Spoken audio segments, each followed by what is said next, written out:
Welcome to this class on Neuroscience of Human Movement. So, today we will be talking about spinal cord injuries and CPGs, central pattern generators. So, we have been talking about reflexes, monosynaptic, oligosynaptic, polysynaptic, pre-programmed reactions, etc. Many of these are thought to be spinal processes, and that means the movements that are generated as a result of reflexes or the processes are probably involved in the spinal cord.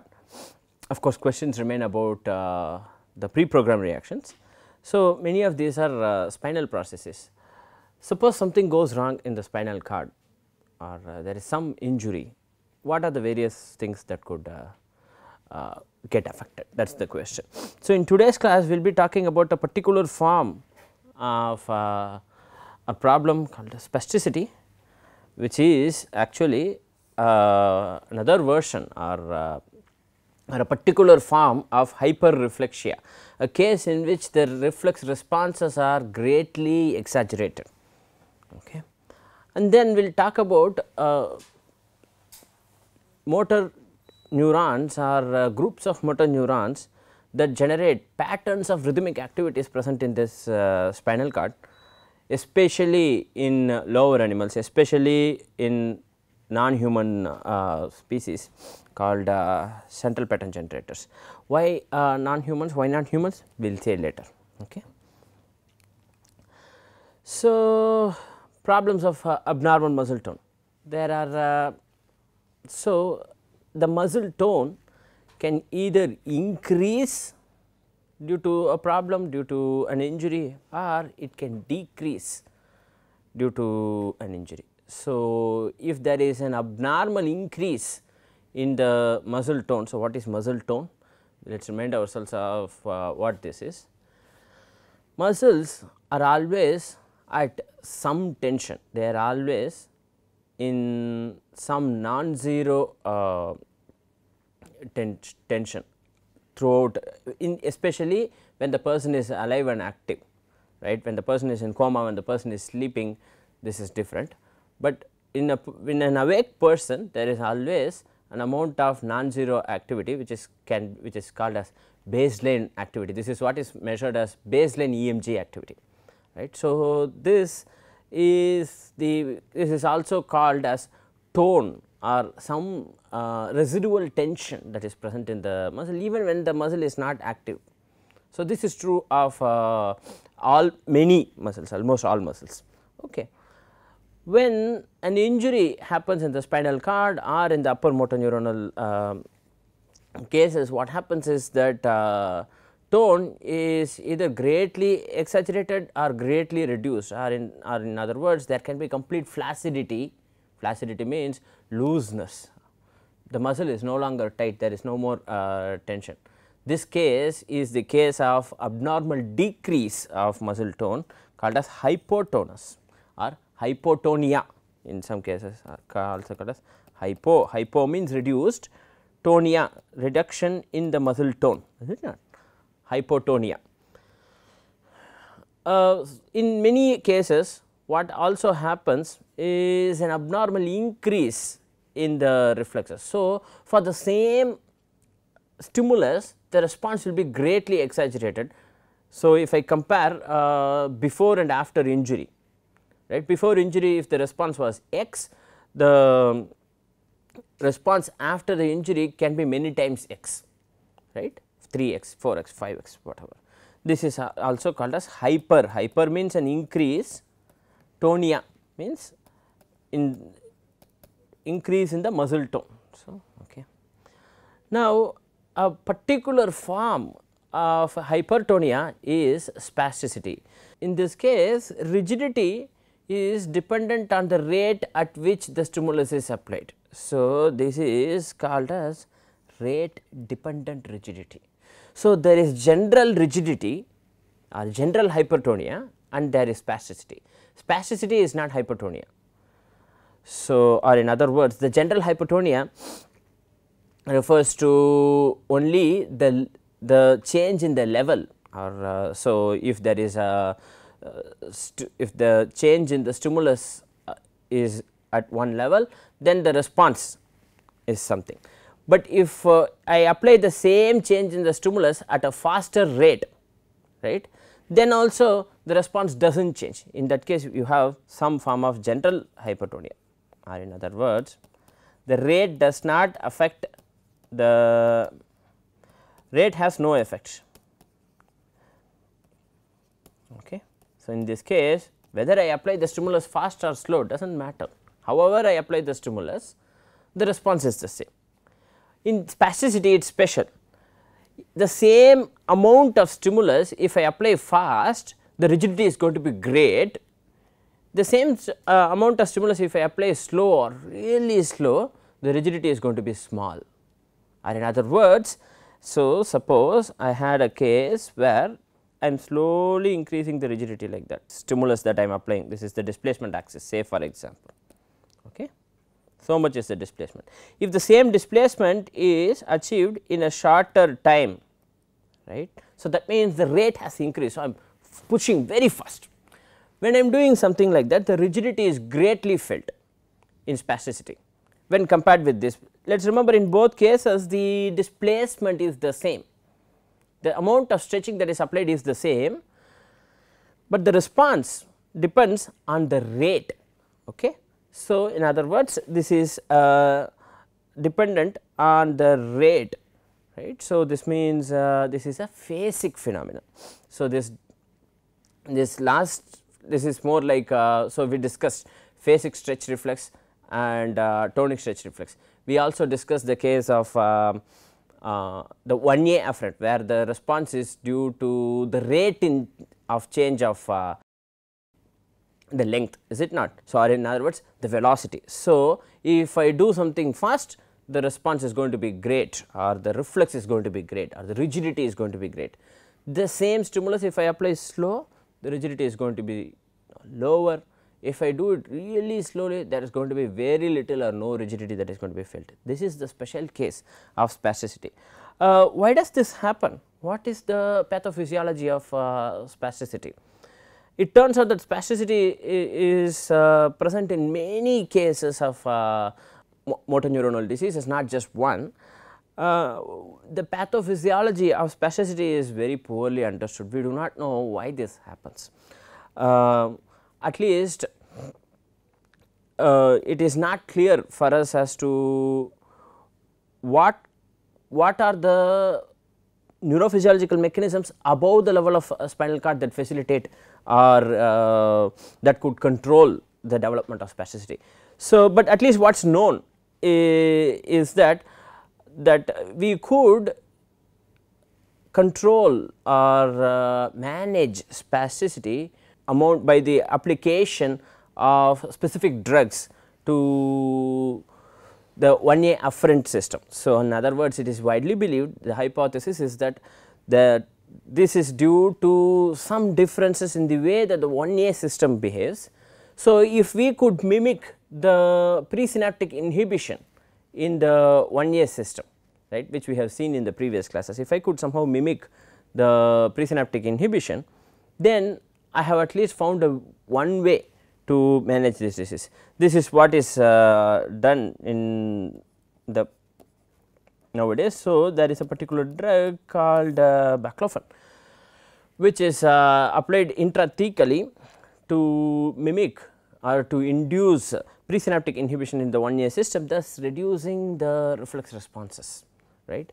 Of course, this cannot this is not a complete cure for the problem, but at least it is some solution. Okay. So, this is spasticity, and there are other forms of hypertonia that are not discussed. Another point is that with the difference between hypertonia and hypotonia. Now, it is in general one thing is known that if you find hypertonia, there is an increase in the muscle tone or increase in the reflexes, right, or this is also called this is usually accompanied by another called hyperreflexia. Okay. Usually these two are interchangeably used, they are different although. So, when these things are there, the problem is central, the problem or the lesion or the injury is either in the brain or in the spinal cord. Okay. Hypotonia on the other hand, or decrease in the muscle tone, or hyperreflexia or flaccidity happens usually due to a damage to the peripheral system. What is the difference? So, the peripheral system means the motor neuronal connection from the spinal cord to the muscle, and the afferents from the muscle to the spinal cord. Okay. This forms the peripheral system.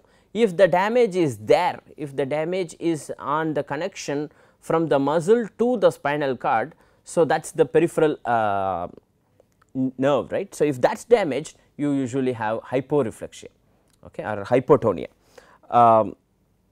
If it is in the spinal cord or in the brain, there is hypertonia. So, which means that depending on what the symptom is, depending on whether the symptom is hyper or hypo, we can get some idea of what the lesion area could be, where the problem is approximately.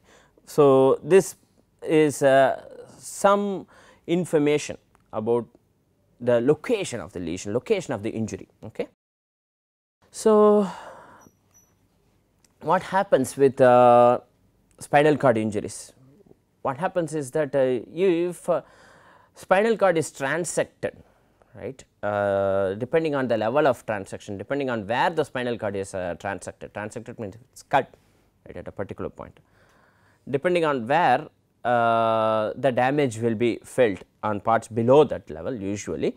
But what immediately happens after the transection of the spinal cord is that there is very little, or in some cases no reflexes that are found for the initial period immediately following the spinal cord injury. So, in other words, there will be no response to stimuli that is applied. So, that is a spinal cord injury, a stimulus is applied, no response, right. So, or very little, or a smaller amplitude response or very little response. So, this period during which reflexes are reduced or sometimes even reflexes disappear is called as spinal shock. Okay. And then after spinal shock, what happens is after some time during recovery, which takes time, after several weeks in humans, several months in humans actually, there is recovery. Slowly what happens is the reflex return, but when they return, they are back with a bang actually. What happens is that the reflexes are heightened. For the same stimulus, the response will be much greater, or in other words greatly exaggerated reflexes, or hyperreflexia is what you find. So, and it turns out that the time of recovery between the spinal cord injury and the state of hyperreflexia changes between species. Okay. So, let us see, we are interested in humans and human rehabilitation mostly, is it not? So, in humans it can be weeks or even months in some cases, okay. Sometimes no recovery. In non-human primates, macaques, bonobos, whatever. So, it can be days, max of a week. In non-primate mammals, other mammals,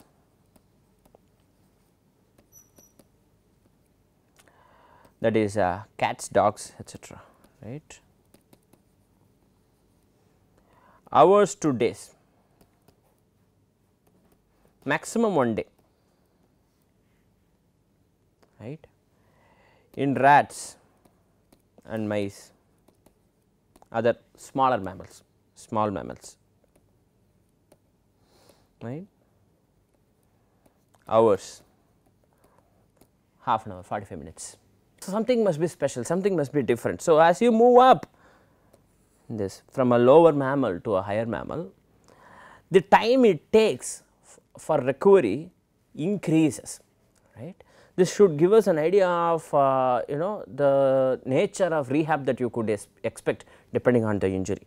So, so also that means that that the amount of supraspinal influence on the reflexes is great as you move from the bottom to the top. As you go from here to here, the influence of the supraspinal centers in the control of reflexes is greater. In other words, in humans there is very fine control or great control of the reflexes is exerted by the brain and higher centers. So, when that control is lost, right, what you see is recovery takes more time. In the other animals, there is less and less control as you go down from the humans to the from to non-human primates to big mammals to small mammals. As you move down, what you find is that the spinal cord has more and more autonomy. So, that means the possibility of recovery and the time it takes to recover is better. So, but what causes spinal shock? Spinal shock is believed to be caused due to the removal of the facilitatory mechanisms from the supraspinal centers. So, or in other words, I remove the facilitatory mechanisms that come from the brain. When I do that, sudden loss of this is felt as spinal shock is. So, there is not a response, and that is what we call as spinal shock, but what causes recovery itself is poorly understood. Why, how recovery happens, what causes recovery or what could facilitate recovery are not well understood. If we can understand that, we have solved a great problem. So, we have not understood what causes or at least to some extent we have understood the process of recovery. More understanding of the process of recovery is required at this stage. Now, what else can facilitate recovery? Again, little understanding, not clear understanding. Okay. So, another thing is also to note, this will also be discussed in future classes, especially the case of stroke and upper motor neuronal syndrome and lower motor neuronal syndrome. When we compare in future classes, we will discuss, but I will just mention here is the importance of recovery or the differences in recovery between lower animals and higher animals, especially between humans and other animals. In humans, what you see are unique projections to the distal forelimbs, or hands and fingers get unique projections from the alpha to the alpha motor neuronal neurons from the upper motor neurons. So, from the motor cortex there is monosynaptic projections to the alpha motor neurons that control hand and fingers in humans. This is a uniquely human feature that is not seen in other animals. If this is compromised for whatever reason, you have a spastic or hyperreflexive human, they are not, the chance of recovery of finger function or the distal most upper limb function is compromised to a great extent, and you are probably going to have very little or no recovery. So, but with what is the cost of having, so that is probably the cost of having a fine dexterous instrument, right, that is the hand. When compared with other animals, when compared with other mammals, when compared even with monkeys, right, non-human primates, the dexterity in the hand is, in the human hand is much greater, right, and that is because we have supraspinal control, direct projections to the fingers, right, not to the fingers, actually to the motor neurons controlling the fingers, right, but that is not there in monkeys or in other animals.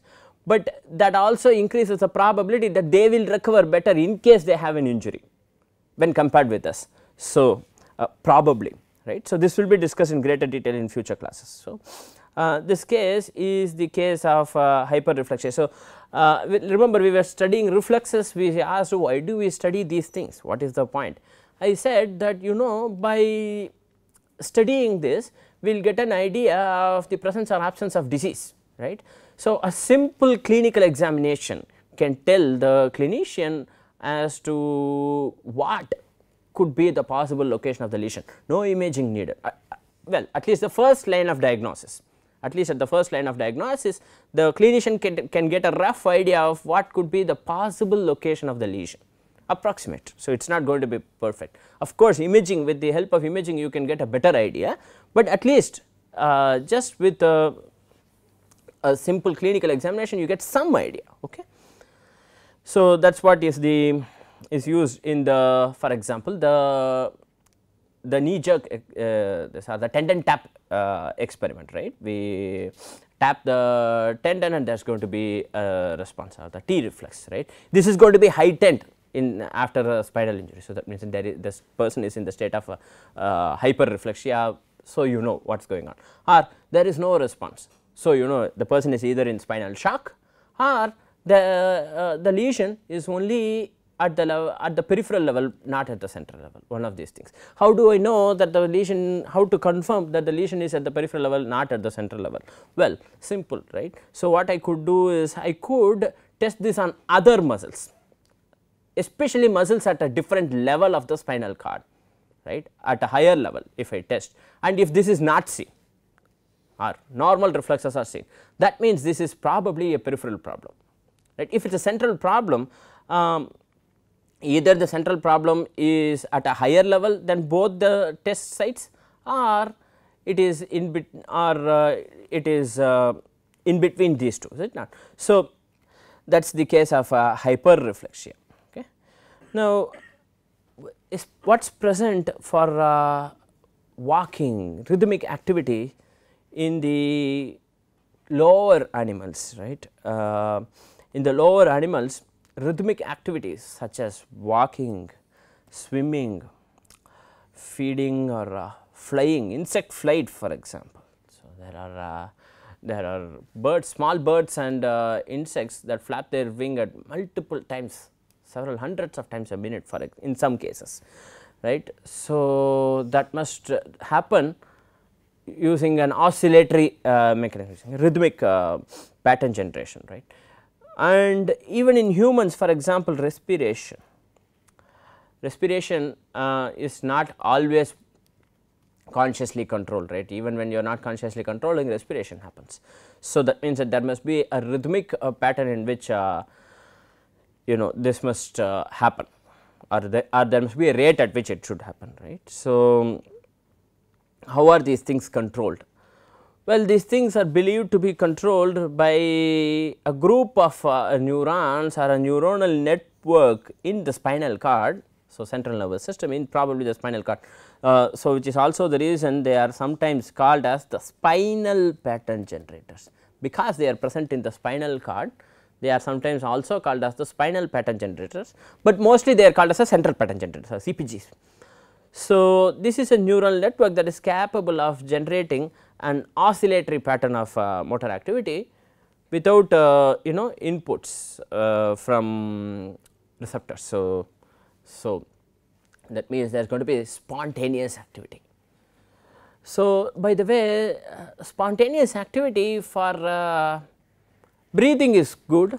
By the way, spontaneous activity for breathing is a good thing, we need that, because regardless of whether I am awake or not, I need to continue to breathe. So, that is a good thing. However, for walking, spontaneous activity is not needed, or in other words, I want to have spontaneous activity when I want and inhibit that spontaneous activity when I do not want. I do not want to keep walking all my life, right, all the time.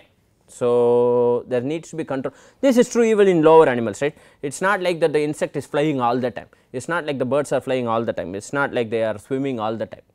So, there is a need for us to stay stationary when we want and to move when we want, right. So, that is not true of respiration though. So, respiration is different.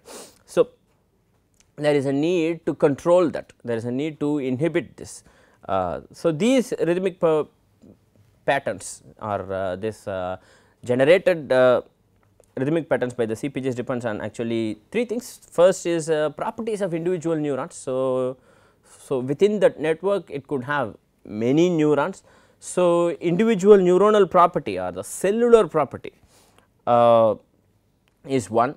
So, that and properties of synaptic connections between these neurons. So, and how they are interconnected with each other, right, the pattern of interconnection between neurons. And importantly, the following is has been observed, that in specific cases, right, there is what is called as post inhibitory rebound. What is this? In say a set of neurons that excite or inhibit each other, as soon as an inhibition, a source of inhibition is removed, the probability that that particular group or that particular neuron will get excited is greatly increased, or there is a rebound in the excitability of this, a brief increase in the excitability of a neuron following an inhibitory period, following the removal of an inhibition. So, an inhibition was there, when I remove the inhibition, the excitation is greatly increased, for a brief amount of time. In that time, if we excite, right, there is going to be an excitation, right. So, if there are two groups of neurons that excite and that inhibit each other, right, then if for some reason one of them is spontaneously excited, there is going to be mutual excitation and inhibition followed by one another, or some sort of an oscillatory output can be expected. So, mutual excitation or mutual inhibition is a critical crucial mechanism for establishing this sort of oscillatory outputs or rhythmic output in a group of neurons. So, how does this happen? Importantly, how fast you want to move is a decision that is made from especially we like to think that it is a decision that is made in the in the higher centers such as cortex, and it reaches midbrain locomotor regions. We are going to see what is the critical role of this in future classes, right. So, there is a region in the midbrain that is responsible for controlling locomotion, walking behavior, right. This is called as a CPG timer. I will refrain from using words such as that, but this is somehow encoded in the central pattern generator to generate to the train of pulses that you want, right. So, to form the pattern that you want and the amplitude that you want, but it is not just that, right, there is more than that. What is also present is, so ultimately what you want to do, ultimately you are interested in exciting the locomotor alpha motor neurons, or alpha motor neurons that are responsible for walking, right. So, they must be excited, but not all simultaneously. If all of them are simultaneously activated, there is going to be just co-contraction. So, they will all have to be activated rhythmically. This is what you want. So, extensors and flexors. So, this is extensors, these are flexors, are excited one after the other by the spinal motor neuronal pools, and what also happens is the force is produced. So, that means when a force is produced in one Golgi tendon organ responsible for that muscle, and the muscle spindles of the antagonist muscles start firing and reflexes take over from that point. That is, these are these, right. So, these are stretch reflexes or reflexes in general, information coming from 1A afferent, which is muscle spindle, 2 afferent, which is muscle spindle, and 1B afferent, which is a Golgi tendon organ. All this information and stretch reflexes also serve as input to the actual output that could come. And what is more is, there is of course intrinsic muscle properties or the passive elasticity of the muscle that will initially resist movement, and after that there is going to be resistance that is offered from the reflexes. We have seen this, okay. That is not a muscle property, that is an active process. All these go into the system and displacement is produced, right. This is the actual movement. All these things control, and so the output from the CPGs are these, the output that is desirable or the desired output is this, right, and there are other things that control this. What are these other things? That is the sensory information that says whether you have reached the displacement that you want to reach and whether you have reached the velocity that you want to reach, right. There are other things that are not discussed, not shown in this picture. Please do check this. This is also responsible for swimming in other animals. For example, you could check this lamprey swimming. Okay. Important to note is the controversial role of CPGs in humans. Now, CPGs I have discussed so far are definitely have been demonstrated to exist in animals, definitely in lower mammals, higher mammals, but as you move higher up in the ladder, questions regarding its existence start to appear, especially in humans. What is special about humans? Well, the following is special in humans. We do not walk like a cat. What we do is bipedal locomotion, right. So, only 2 legs. Cats have 4 legs. So, fundamentally different, although they are mammals. So, little or some evidence for existence of pattern generators in humans have come forward, but still that continues to be controversial. So, so this cannot be extended from elsewhere, but at least the following is known in lower animals, especially in cats, in many other for example, insects. So many hundreds and hundreds of papers have shown the existence of these pattern generators that are responsible for locomotory movements in lower animals and vertebrates, as in non-mammal vertebrates, etc. So, that is central pattern generators. Okay. So, what have we seen in today's class? We have seen spinal cord and injuries to the spinal cord, and injuries to the spinal cord, depending on where the injury is happening, this could cause hyperreflexia or hyporeflexia. If it is happening at the peripheral system, hyporeflexia. If it is happening in the central, it can be hyperreflexia. Then a specific form of hyperreflexia or hypertonia, specific form of hypertonia is spasticity. This is the rate dependent rigidity. When the stimulus or when the stretch is applied very fast, the rigidity is going to be great. When the same stretch is applied relatively slowly or very slowly, the rigidity is going to be smaller or even may not be felt, right. So, this is the special case of spasticity, and we have seen how central pattern generators can produce rhythmic activity. Okay. So, with this we come to the end of this class. Thank you.